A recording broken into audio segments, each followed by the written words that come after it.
Hey guys, and welcome to another video.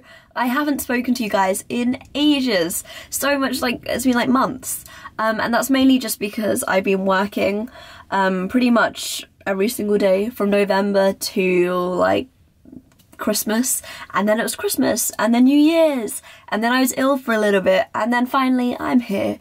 And so I thought I'll make a video all about what I learnt on my gap year part 1, because I've realised that each kind of term, if you like, of my gap year is going to be different. So part 1 was finding a job, finding my feet, sorting things out, learning to drive. Part 2 was, which is this term, is all about kind of revising and hopefully interviews. And then part 3 is all about like exams. And so I just wanted to talk a little bit about how I felt September to December, and hopefully to anyone who's on a gap year in the future or currently on a gap year, you might be able to relate to this and they might find some kind of comfort in this. So the first thing that I learned was that being alone isn't that scary. I think one of the first emotions and feelings you'll feel in September especially is that you are alone, and you know, it's a weird position. It's probably the most isolated you'll ever feel, just because you've always been with friends in school and things, and suddenly all of your friends are miles away, and you're kind of just at home doing your thing, you know, not really sure where you're going. And it is, like I said, quite scary. And it's quite hard, especially with social media. As much as I love social media, for example, Snapchat, I used to use Snapchat so much in summer and in school before. Currently now, I hardly use it, especially mainly to go through other people's stories. Just because something I found in like September and October, when it was like freshers, or like whenever like people were just like posting about uni and things, I would feel so depressed. I would feel so crappy and so awful and just very, once again, lonely. Just because it seemed like everyone's having this amazing time so far away and doing great stuff, and you're literally at home being like, everything's a mess. And so at the start it feels really hard. But I think soon after a bit I kind of realised being alone isn't such a bad thing. I suppose firstly you're not necessarily alone, you probably have your family nearby, and your friends are only like a text or a call away, so you're not technically alone. But I realised to kind of just find like comfort in yourself and feel more like comfortable being on your own and just being that more independent. For example, like going to dinner or making dinner and having dinner by yourself. That's okay. Going to see a film, going to see a show, going out by yourself is okay. Just generally having that alone time is quite good actually. It's quite nice, and I don't know, I've definitely felt in the last few months I'm a lot more kind of okay with being on my own. I don't feel like I need to have a group of friends and be busy and busy. I'm okay to just have some downtime and just kind of chill on my own. And I know for sure that sometime in the future I'll probably be in a similar situation, but I feel like I can cope with that better. I feel like I can kind of react to it better rather than how I did in September, which was just like meltdown. And so I think that's something you'll definitely realise, that being alone isn't terrible. Obviously it depends how you cope with it. You can either kind of like scream and cry and find it awful, or you can try and make the best out of the situation you're in. Something else that I've learnt is every experience is pretty good. And this is mainly because, like I said, I was working, and if you don't know me on Instagram, you might not know that I was working in Harrods in their Christmas grotto, which is basically where children come and see Father Christmas. Oh my gosh, what an experience. I have never ever worked in an environment like that, ever. I've never really worked properly. I was working full-time, by the way, like 9 to 5, 5 days a week kind of vibe, and I felt like the most adult I've ever felt.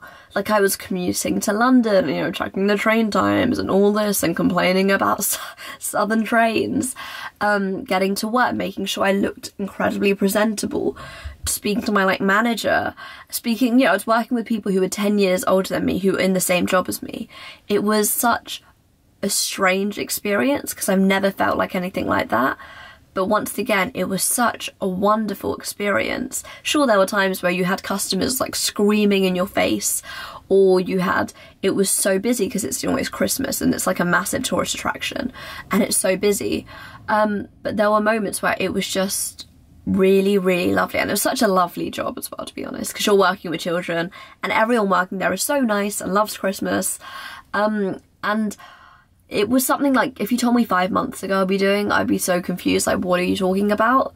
But actually I really, really enjoyed it, and I made some wonderful friends, like really good friends who I know I'm going to hold on to for a while now. And it was so good, and I'm so happy I did that, because I think that's something that, like, it's a very official company and it's like good to put on your CV, and then I just feel like I've had a taste of the adult world almost. And like, it was nice, it was interesting, and it was really cool. And I can talk more about that if you wanted me to make a video about that. Feel free, I will.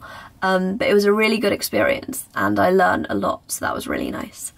Another thing is that friends will be there forever if they're good friends.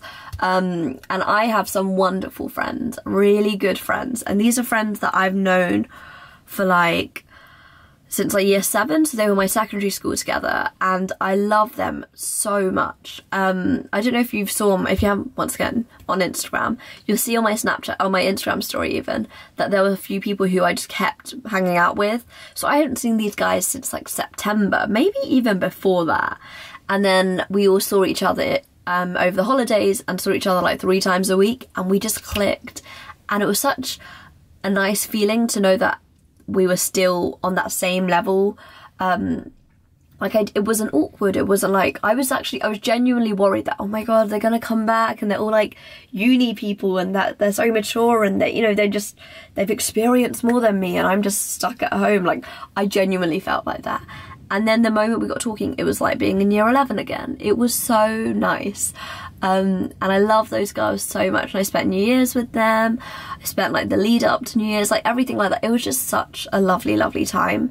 And it was, I think, because that's one of your worries, that your friends are going to go off doing, you know, having fun at uni, making new friends, and you feel like you're going to get left behind because you haven't made any new friends because you're at home. But actually, A, you probably will make new friends, but B, those friends will hopefully come back and you'll just be as it was before, and it's so nice. That's such a nice feeling to know that. So do not worry about that. Another thing that I've said is that you have not failed. This is more to people who are on an unexpected gap year, as I like to call it. Like someone who basically didn't meet their offer or didn't get any offers or missed basically your grades, like something, it didn't go the way you planned basically. That just, you haven't failed. And that's something that honestly I'm still kind of having to tell myself now, because I think for ages it was just the idea of, if only I got those marks, if only you didn't do that, if only you just focused more, if only you just did this. And that's really awful to do to yourself. And so now I'm kind of just telling myself to focus on like the present, focus on now, don't dwell so much on the past. You can learn from it, but just look forward. And I suppose that leads me on to my next point, just being more optimistic and believing in yourself. Especially if you're someone who's resitting or trying something again, the idea of rejection is really hard. And just kind of feeling like you haven't failed and you haven't messed up massively, you've just, it didn't go well, oh well, let's try again. And that's honestly a really difficult thing to do. But it's something that I want to focus on more this year, and just generally being optimistic and focusing and just being more positive and just working harder. But yeah, those are the things that I learned so far on my gap year. Just, I think a lot of it was kind of being a bit more mature, sorting things out, and just realising it's not nearly as bad as scary as I thought it would be. I also just want to say, in case any of you are wondering, I have got an interview so far. Yay! I have an interview at King's at the end of this month, and so I'm just prepping for that, really. But yeah, let me know how you guys have been. How's your gap year been, if any of you are on a gap year? How's your uni been? Any crazy drama? How's medicine, if you're doing medicine? And yeah, that is everything from me. My social media is @_Manisha P on Twitter, Instagram. Comment down below any questions or message me on my social media and I'll try and get back to you. And subscribe to the Student Room for content that will try and be uploaded every week. We'll see. But yeah, that's everything from me. Thank you very much for watching and have a wonderful day. Bye!